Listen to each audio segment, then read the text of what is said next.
Meni ismim Nuraziz. Yaqinda dunyoning eng nufuzli universitetlaridan biri University of Chicagoga $420,000 to'liq grant yutib oldim va shu paytga qadar 5 yil davomida aynan IT va biznes sohasida o'z faoliyatimni olib boraman.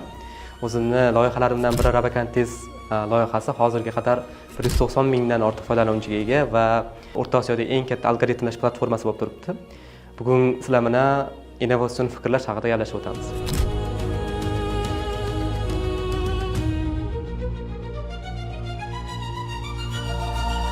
Innovatsion fikrlash aslida qanday paydo bo'ladi? Hozir o'z tajribalarim va ko'rgan kechirganlarim borasida sizlarga ko'rsatib berish harakat qilaman.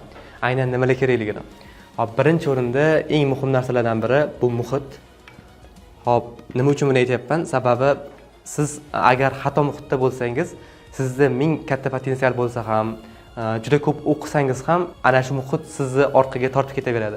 Siz har doim intilishingiz kerakki, biror bir guruhga qo'shilishga, hattoki u guruhda eng kuchsiz bo'lib qolsangiz ham. Sababi siz eng kuchsiz bo'lsangiz, ular sizni oldinga tortishga boshlaydi. Meni kesimda bu katta-katta olimpiada davralarida, katta-katta proyekt davralarida ko'proq tanish orttirish va ular bilan muntazam ravishda gaplashib borish bo'lgan va muhit juda katta rol o'ynaydi. Hop, ikkinchi narsa bu men o'ylaymanki, aynan muhitni davomi sifatida aytsak ham bo'ladi. Networking. Hop, networking bu o'zi nima?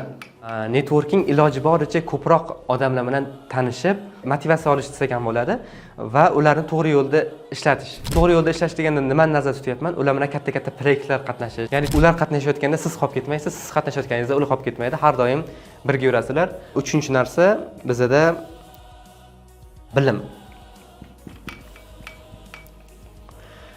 Albatta bu networking o'z-o'ziga kelib qolmaydi.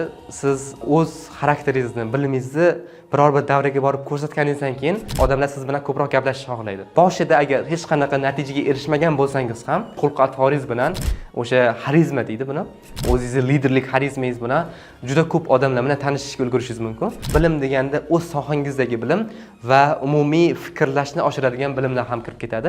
Ya'ni ko'proq kitob o'qish. Ya'ni ko'proq bu bo'lishi mumkin tarixiy kitoblar, badiiy kitoblar.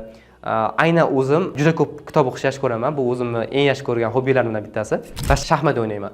Ya'ni shunaqa narsalarni topingki, sizni bo'sh vaqtingizda ham sizni fikrlashingizni oshirsin. Ya'ni siz agar kitob bera oladigan zavqni his qilib olsangiz, undan keyin sizga kitob o'qish juda ham yoqib qolishi mumkin. Eng oxirgi 4-narsa bu aytishimiz mumkin psixologiya.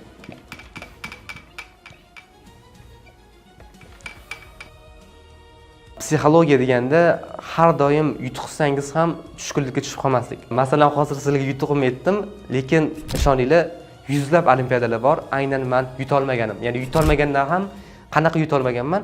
1, 2, 3 o'rin olgan odam mukofot oladi. Men har doim 4, 5, 6 o'rin olib kelganman. Yutqizganlaringizdan keyin, tushkunlikdan keyin ham o'zingizni tiklab olish, bu haqiqiy sizning xarakteringizni ko'rsatib beradigan narsa. 4 ta muhim faktorlarimiz shu: muhit, networking, bilim va psixologiya. Shu tariqa innovatsion fikrlashingiz juda ham o'sishi mumkin. O'z qo'ygan maqsadlaringizga tezroq erishish imkoniyati ham paydo bo'ladi. Aynan shu uchun shu 4 ta faktorga e'tibor berishingizni xohlagan bo'lardim.